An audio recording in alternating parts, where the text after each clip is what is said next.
one of the differences with this war is, on the whole, people are not coming home. Unless they're coming home in a zinc box or coming home for medical treatment.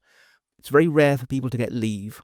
The people who sign contracts, they sign contracts for the duration of the so-called special military operation. Hello and welcome back to Superpowers, the future of global security with me, James Heappey. Today I'm joined by Mark Galeotti, a Russia security expert and director of the Mayak intelligence company. Mark, welcome.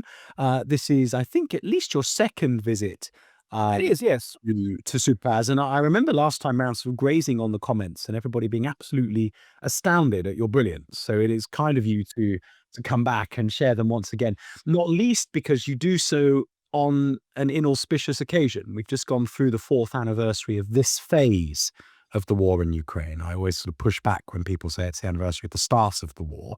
And I would be interested, just to get us started, in your assessment of where the war is at. Are we in an endgame? Is actually all to play for? Do both sides have a theory of victory? Or actually is there now only one winner? What's your thoughts? Yeah, I mean, it's difficult. Look, the formulation I tend to use, which is a slightly glib one, is that in some ways both sides are losing. But at the moment, the Ukrainians may be losing slightly more quickly. But when it comes down to it, I mean, you talk about a theory of victory. The problem with that is we've never really established quite what winning or losing means for either side, because not least it changes. Putin clearly is no longer looking for the maximalist goals he had in February of 2022, in that there's no way he can actually dominate all of Ukraine. You know, he has decided, I think it's fair to say, that he wants to annex certain portions, and he wants to leave the remaining portion unstable, ideally ungovernable, and quite possibly shoved into the European Union as a kind of ticking time bomb. Likewise, from the Ukrainians' point of view, look, they don't have to fear anymore that Russian tanks are going to roll into the streets of Kyiv. But on the other hand, nor do they have any kind of clear theory of victory that's how they can dislodge the Russians. So really, at the moment, what their goal is essentially to make the war so painful and so bloody for Moscow that it decides it's no longer worth it. And the trouble is with these kind of approaches is that it doesn't give us either a neat benchmark for success, nor does it give us a clear sense of where things can go from now, because obviously Putin can and will change his objectives based on what he thinks he can get away with. And the Ukrainians, to a degree, will have to cut their cloth to the degree to which they're actually getting support from the outside world. So it remains a very sort of fluid position. But nonetheless, just to finally go to this point about endgame. In a way, yes. I mean, I don't, unfortunately, think that the current peace talks are going to lead to peace. It would be lovely to think so, but I don't think they are. They may be the precursor to a proper peace negotiation, because they are at least doing a decent job in clearing away the secondary issues.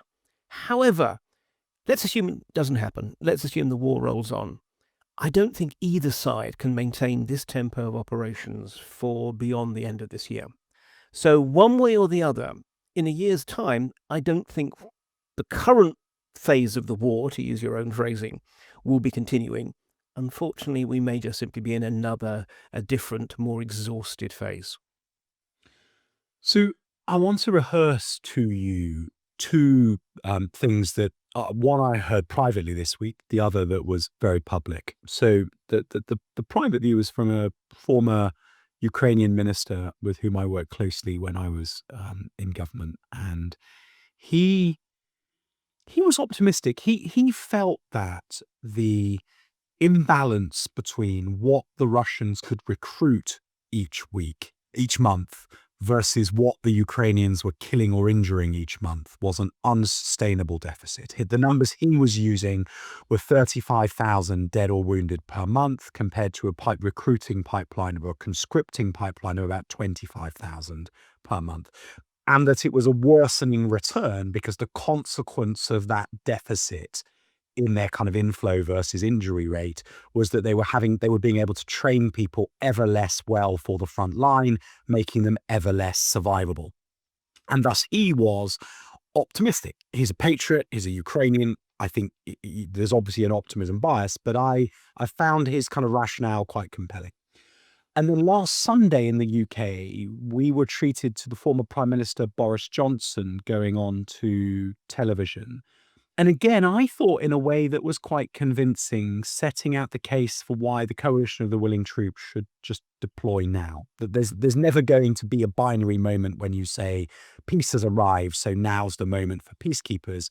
There's a more sort of Balkan-style peace enforcement mission that you could start at any time of your choosing, and just get on with it. And that caused me to remember, that 2 years or so ago, I was presented with an option for moving the UK training mission to Western Ukraine. Why train these people in Salisbury Plain when we could train them in Lviv? And that normalizes in the Russian minds the presence of Western trainers, so non-combat troops, but trainers in Ukraine, and is logistically easier for the Ukrainians. I said no to it at the time because I thought it would be escalatory nonetheless, and I regret that to a degree. But I do think there's something about Boris's line, because I think there's no magical moment when the coalition of the willing will all agree the war's over, let's go. And B, it really makes Putin's route to victory even more challenging, because what he's ended up with is a bigger NATO with Finland and Sweden in it, not a weaker one. And he's ended up with coalition troops in Ukraine guaranteeing the peace. That's a bit of an essay from me, but I'd be shoot it down. I mean, why shouldn't we send troops now? And why isn't there a route to Ukrainian victory given the imbalance in their casualty rate versus their inflict? Well, let me start with that first point, because in some ways the optimistic Ukrainian in some ways is giving an answer as to why actually sending troops in does not make sense. Look, at present, and yes, the last couple of months, we have definitely seen a widening gap between the casualties the Ukrainians are able to levy upon the Russians and the Russian capacity to recruit using their current model, which is essentially not sending in conscripts, not sending in mobilized reservists, sending in volunteers who are offered life-changing sums of money to sign up. And yes, giving them minimal training and then just sort of pushing them towards the front line, essentially treating them as disposable infantry. We have to be slightly wary about any brief snapshot, in the sense of, if we'd been having this conversation in November, then actually the equation would have looked rather more to the Russians' advantage. But that said, if the Ukrainians can keep this up, it absolutely begins to pose a serious political challenge to Putin. The reason why Putin has adopted this particular approach to manning his armies is exactly because he's fully aware that the potential political backlash is vastly greater if he starts sending people who didn't volunteer. There was a very brief period of a mobilization of reservists in autumn of 2022. Not only did it mean that more Russians actually fled the country than ended up under arms, but also it was just generally very politically disruptive. And since then, Putin clearly is trying to avoid that. Now, the higher the casualties, the harder it becomes for Putin to do that. And then it really begins to pose a question of, what does Putin think is more dangerous to himself? Because remember, when it comes down to it, Putin is motivated first and foremost by survival for himself and for his regime. So that, if he thinks, maybe the only way I can keep this war going is precisely by sending conscripts, and that's going to mean mothers are going to be picketing draft boards and everything else, maybe actually I should make peace. So, there is actually a viable strategy there. But in some ways, it has as a central tenet the point that in some ways Putin has to lose at the right speed. Now, that might sound ridiculous, but we know from past experience that Putin does not like making tough decisions. If he's rushed into something, he tends to overreact in what we would think of as a dangerous way. He does have escalatory options. He could decide, never mind, I'm going to mobilize 250,000 reservists and throw them in. Things like that, which actually would really begin to have a serious impact on the battlefield. So it's a question of, in a way, getting Putin to realize that this war is now reached a stage which is futile to him. The problem with sending troops, well, I mean, first of all, the glib answer is what troops? Remember, there have to be enough for it to be worthwhile, and they can't just simply be, training personnel far from the front line. If they're actually meant to be performing the kind of role that Boris Johnson was talking about, we're talking about people who are pushed closer to the front line and if need be, are willing to fight if attacked, because they almost certainly will be attacked. I mean, the Russians have made it clear that they will regard them as combatants. And okay, they might be bluffing, but I think that they reckon that their will is greater than ours. We actually would have to have a very clear sense of what will we do when we start to see flag-draped coffins coming back to the UK. And that's not, at the moment, something that I see there is an answer to. Is there the political will to take casualties, to sustain it, and to escalate? Secondly, there's a question of our allies. This would very dramatically split the coalition of the not often very willing. There are others who would basically back away very, very quickly. And I think the trouble is, unity is one of the crucial elements. This is what has allowed us to continue to support the Ukrainians insofar as we have done so. And so I think, without some kind of wider sense of a consensus, that will be hard. And thirdly, look, are we willing to sustain this? Do we have the forces that we can actually not just send a bunch of troops once, but continue to do so? I'm not quite sure if we're really there at the moment. So I think, given that this would indeed destroy any chances of peace negotiations, Putin's made that very clear, and I think he's actually, for once, being honest on that. I think that it's morally satisfying, but I'm not sure if it's actually a pragmatic policy choice at this stage. A couple of things to unpack there. I mean, the most obvious is where you finished, which is, in your view, Putin is engaged in peace talks in good faith. I'm not sure I agree with that. Well, in good faith. I mean, obviously, I'm at no point going to suggest that we regard Putin as a reliable interlocutor. No, I think from his point of view, he's approaching the peace talks really as a kind of a win-win option. Again, you've got to look at the world through his own rather twisted optics. He seems genuinely to believe that he is winning this war and that he can sustain it. And from his point of view, he doesn't need to fight a forever war. He just needs to be able to fight longer than the Ukrainians can sustain it. And for him, and remember, he has this extraordinary, I think one can almost call it, I don't know if it's quite the right word, racist notion of the Ukrainians. They're not really a people. The only reason they're still fighting is basically because the West tells them to do so. It's a proxy war and such like. And obviously he's surrounded by all kinds of cronies and mini-me's who give him an intensely flattering perspective on what the Russian position is. And no doubt an equally unflattering perspective of Ukrainian will. And probably he's being told that, Ukrainians are going to collapse there any day now.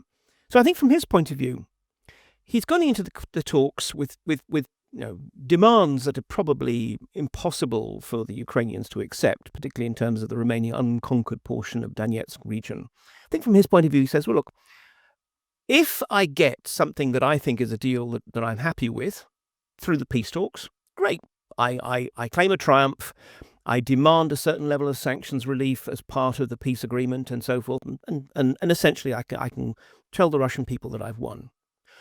If I don't, that's fine. I can still walk away.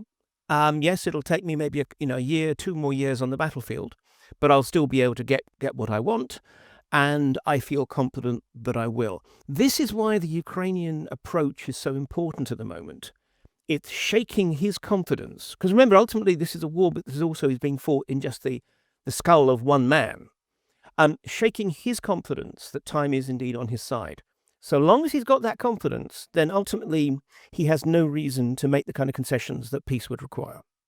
And to your point about the sort of the culture of lying to one another and avoiding difficult truths to their superiors in the chain of command, do you think that Putin knows that there are 35,000 dead or wounded per month in the Russian ranks, and that they are not able to replenish their numbers at the pace at which they're consuming? I mean, this is probably one of the most important questions, and it's one that, analysts like me, but also intelligence services can't really give a proper answer. What is it that Putin knows? What is it that he truly believes? My suspicion, and that's all it can be, is that he does know, but that he's being told, don't worry, Supreme Commander-in-Chief, this is just a couple of months glitch. soon we'll have the algorithm working the other way round. And in any case, if need be, we can always find more poor Russians, and they are. This is very much a poor man's war. We can find more Russians if need be to throw into the breach. They certainly have demonstrated in the past that they can by increasing the amount of money that they offer. And again, the Treasury is under pressure, so there's a limit to how far they can do that. But at present, they still have scope to do that a bit. They can find ways of recruiting more people. So again, although it wouldn't be the advice I would be giving him, but I'm sure you'd be surprised to know that Vladimir Vladimirovich doesn't tend to ring me for advice. But the point is, I'm sure the people around him are framing it in a comforting way.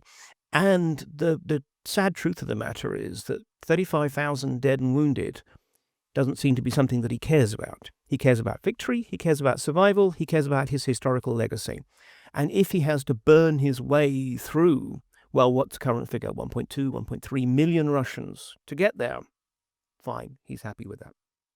I mean, those are, I don't think that we've paused enough. I've heard that number, the 1.2, 1.3 million mentioned in passing in news coverage over the last. That is a staggering number of people.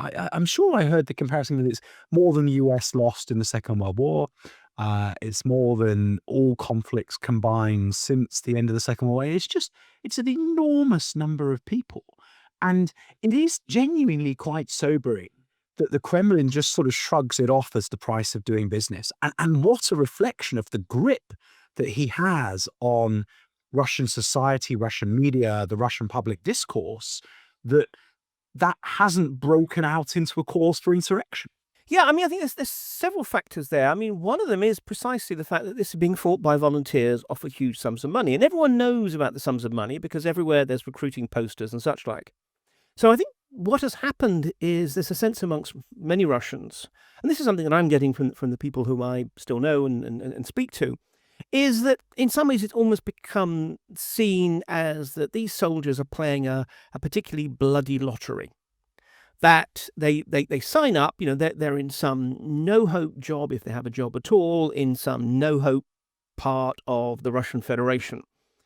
And they're offered big signing up bonuses, big salary, 3 times on average the actual salary they could get in the civilian sector, and large death payments to their family if they fall. So there is almost that sense of, well, they knew what they were getting themselves into. They took a chance. Now, okay, that's a very bloodless way of thinking about it. But in part, it's also because, you live in an authoritarian regime whereby you can't really protest. So in many cases, the view is almost that politics is a bit like the weather. It's something that you endure rather than something you can do anything about. The final point, and this is a particular kind of hobby horse issue of mine because I did my doctorate back in 88 to 91 on the impact of the Afghan war on the Soviet Union, which at that point seemed to be a big war, 15,500 dead. I mean, that's scarcely a month, it seems, in this conflict. But anyway, the thing that really mattered was when veterans came into the communities with all the stories they had, with their missing limbs, with their psychological damage. And again, one of the differences with this war is, on the whole, people are not coming home, unless they're coming home in a zinc box or coming home for medical treatment. It's very rare for people to get leave. The people who sign contracts, they sign contracts for the duration of the so-called special military operation. So in some ways, you're being bombarded with propaganda that you kind of know is nonsense, but you haven't got that kind of real-world benchmark, people coming on and saying, oh, let me tell you how miserable it was. That, that's going to be a real hammer blow to Russian society when it comes, but it's not there yet. You also mentioned in your sort of initial reflections that Putin, if he doesn't get something that's acceptable from the negotiations, he just sort of, okay, well, let's rumble on for another couple of years. But that is, to be clear, in your mind, rumbling on as is. So sort of recruit, insufficiently train, some people killed, and just repeat and repeat and repeat. There's no reserve preparing for a summer campaign once we get into the campaigning season for this summer. Because I remember last few years, there has been a sort of the Ukrainians were preparing for a summer offensive in 2023. The Russians apparently had summer offensives planned for 24 and 25. It feels like now both sides are on their knees and it just remains attritional and very incremental. And there's nothing decisive in the pipeline. No, I don't think so. I mean, I agree with you. I think that it's two things, really. One is just simply the nature of how this war is now being fought. And secondly, it's Putin's own planning. Look, I'm not convinced that he can fight this war on the same tempo for a couple of years. But again, it seems to be that Putin does believe that. But in terms of just the way the war is being fought, yeah, it seems to be that essentially whatever recruits you've got, you give them their most fundamental training so they can just about know which is the dangerous end of their Kalashnikov rifle, and you feed them into the front line.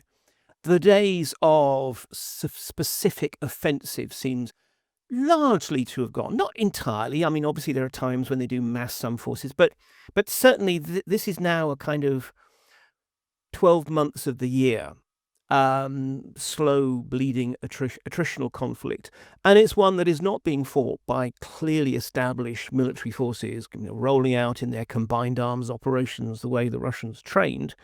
It is always about 3 infiltrators hoping to get through get through the tree line before a drone spots them. Again, it's a very small scale war, which also means that there is a possibility for tactical breakthroughs, but it's very hard then operationally to exploit them. You can push, if you're lucky, you can push 100, 200, even a kilometer ahead, but the chance of some kind of massive sweep forward, that's just gone. So in a way, all this war can be is slowly and painfully attritional, waiting for that tipping point. Again, I think that's what Putin is assuming. He's assuming that at some point the Ukrainians just begin to throw up their hands and say, look, this is just too painful. We have no chance of winning. We need to basically sue for terms. That doesn't really chime with my idea of the Ukrainians. But again, in Putin's mind, he has a very different picture of who he's fighting. And on the other side of it, in terms of the coalition of the willing, I was really struck by your view. I agree completely, just to establish the common ground on your point around the sustainability of the force. This has got to be a force that can endure, and thus it's got to be relieved in place ad infinitum, and Europe needs to, or the coalition of the willing nations need to be clear that that's the requirement. I agree. But in principle, what's the Galeotti view on inactive unity versus a smaller coalition that is active? I mean, it's a fair point, but I think it's two things. One is, yes, you can have a small coalition that is active, but then you need to build that. I mean, otherwise, what you end up is a mutilated coalition. I mean, you almost actually have we see this with there's NATO and then there's structures like the JEF. It is possible to have subunits, but let's by all means put it together. My big concern is the only two countries who have both the forces, the will, the experience in intervention operations, and have expressed any willingness to actually put their soldiers into harm's way are Britain and France. And at the moment, I'm not convinced that the British and the French are seeing eye to eye. Now, if those two could come together, then that's one thing. But otherwise, the other powers who could conceivably, operate in this way, the Germans, the Italians, maybe the Spanish, the Poles, pretty much have all either said that they won't send combat troops, or else they have dodged the issue so frequently, and yes, Germany, I'm looking at you, that one presumes one knows the answer. They just don't want to say so. So I think there is a problem, and I think in particular it's this: the coalition of the willing is not just about sending troops into Ukraine. Yes, that may be part of some kind of resolution, but what I find fascinating is the Ukrainians aren't really asking for it, and why is that? Well, because, to put it very bluntly, they don't trust us. They trust us in some ways, of course, but not to fight for them, because we haven't been willing to fight for them yet, so why should we assume that at some point in the future we would? Their view is much more that ultimately it's going to be Ukrainians who help Ukraine, unless they can get the Americans on board, but that's a whole other massive issue. So there's a whole lot of stuff which can be done through the coalition of the willing to help the Ukrainians fight themselves, to create what Zelensky himself framed as a big Israel. A country that is militarized, that is clearly able and willing to resist. But to do that, it depends on financial, technical, intelligence, and other support from its allies. There's a lot that the coalition can do that doesn't involve putting soldiers on the line. Now, yeah, I mean, if some kind of either peace resolution, which does see monitors and indeed peace enforcement groups in Ukraine can be created, that's a whole other issue. And then, absolutely, I see no reason why not. I just feel that otherwise, sending forces when you haven't got the necessary support, whether it's the Americans or whether it's the other Europeans, simply saying, as we've seen in other conflicts, we're not willing to send our guys to go and fight and die, but we are willing to provide the logistics, the support, all the other facilitators, the enablers, in order to do this, or to put it very bluntly, to pay for it. Because this is no small matter at a time when my concern is that a defence budget, which is already overstretched, will just simply end up being pushed even further. So, for all of these reasons, I'm very cautious, and to be perfectly honest, I'm not getting a sense that the MOD is especially eager, or the soldiers themselves are especially eager to go in, because their answer is always, okay, how does this end? Yeah. Yeah, no, I think that is right.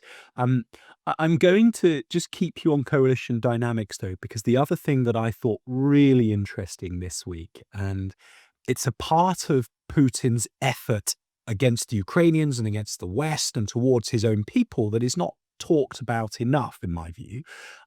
So we saw on the day of the anniversary a really interesting bit of Russian disinfo pumped out by the Russian MFA on their Telegram channels, which was basically saying that reckless people in the British and French elites are easily hatching plans to give the Ukrainians a nuclear bomb or some sort of dirty bomb.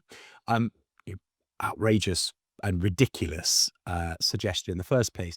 But then when it was wonderfully calibrated, is that another part of the release said, and in Berlin, they're having nothing to do with this because they are sensible and they think that the Brits and the French are, gung-ho and nuts. And I just thought that is so reflective of the cleverness of the Russian cognitive campaign, because they were trying to fracture the coalition. They were preying on German nervousness over Germany's new interest in being a more active participant in a nuclear alliance than they have been hitherto, perhaps even sharing to some degree the French and or British deterrent. And so it was a really well-calibrated bit of disinfo. False flag, fractures bit of coalition will potentially, makes the Brits and the French look reckless, and to your point that it's the Brits and the French that need to drive the coalition of the willing, so trust in everybody else in French and British leadership is quite key, and need something to show the Russian people that it's all been fought for. And that is just one example that's come out this week. What the Russians do is relentless in the cognitive domain and actually quite effective. Yeah, and it's interesting. I suppose I should, advertise that a piece of mine that will be coming out this weekend, Sunday Times, leads on this particular surreal story. And one of the interesting things, actually, is worth noting. I mean, I agree with you in terms of what the drive is against the Europeans. It's worth noting that the Chinese, who so often are in lockstep with the Russians on the propaganda, they actually felt this was sufficiently surreal that they kind of distanced themselves from it and just simply said, well, we don't know anything about this. We just don't think, we just want to say that we don't think nuclear war should happen. Well, thanks very much for that insight. Yeah, I mean, I think that this is, as you say, part of Russia's cognitive warfare against the West, particularly anything that suggests that this might escalate, that the next stop is thermonuclear mutual annihilation. They know that it will activate a certain portion of Western electorates who say, oh my gosh, this is too dangerous, it's spiraling out of control, and the only way to stop it is to put more pressure on the Ukrainians to accept an ugly peace deal. But also, I'd say this actually reflects a degree to which the Russian state is beginning to become more aware of the fact that there's disillusion, more than anything else, disenchantment amongst their own population. And it's, again, it's hard to assess because this is an authoritarian regime. One can't just simply rely on opinion polls and the like to give an honest answer. But nonetheless, I mean, it is clear that there are signs of this sense that just simply, come on, we're fed up. This is not a war we wanted.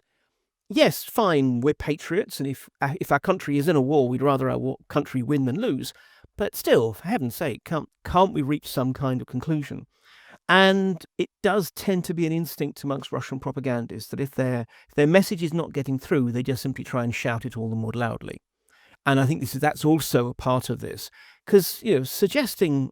I was talking yesterday to a Russian think tanker who is definitely on the hawkish, nudging close to the barking mad end of the Russian political spectrum, close to the Kremlin and so forth. And even he was embarrassed by this. He didn't want to talk about it. And he more or less said, look, I don't want to get into this or whatever. So I think that it's interesting in the sense of it demonstrates the capacities of the Russian propagandists, but also demonstrates that at home, I think they are feeling that they're having to sort of rummage through their toolbox, trying to find something else that is going to activate the Russian population. And at the more subtle end of the spectrum, the sort of subversive end of the spectrum, I think people sort of. I offered a bit of comment on that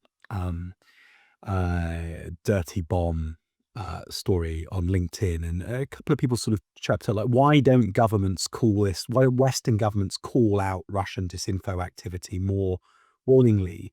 And I think when it's something like that, they do, or they realize they just think it's so nuts, leave it be.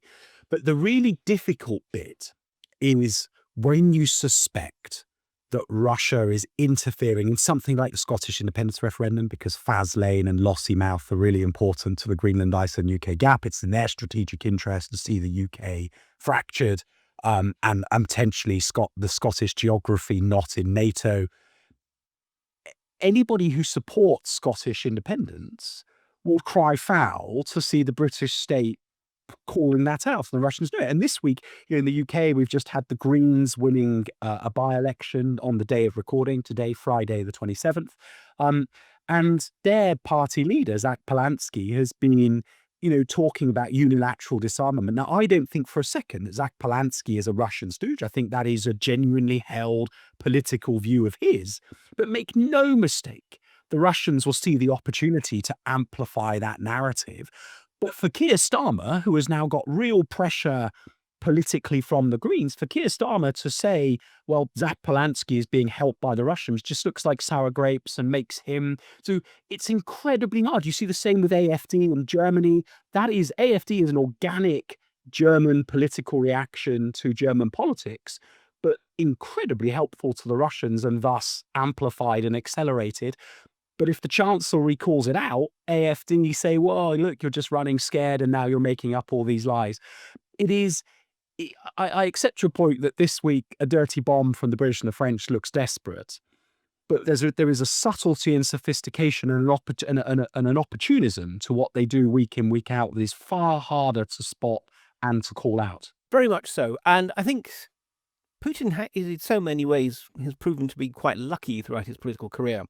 And one of his sort of bases of luck in the moment is, look, it's fairly clear that Western democracy is going through a pretty rough time at the moment.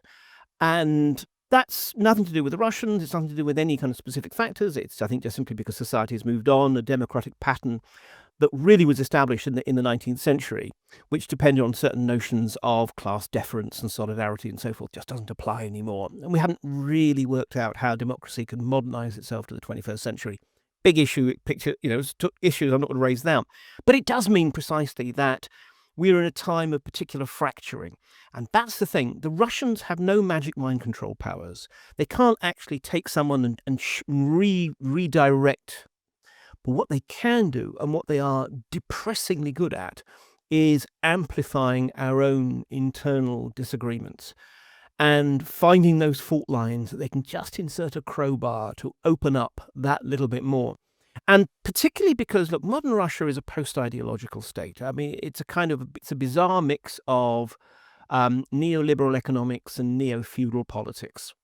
And in that context, in some ways, they're even freer than the Soviets are, who, after all, really did sort of major on disinformation. But nonetheless, the Soviets were to a degree limited by their own ideological base and assumptions. Modern Russia, they can be all things to all people. They can support, and they clearly have, amplified the messages of, in the States, Black Lives Matter and the National Rifle Association. They can support secessionists and nationalists, anarchists and pro-business groups. Anyone who is saying something useful, they will seek to amplify.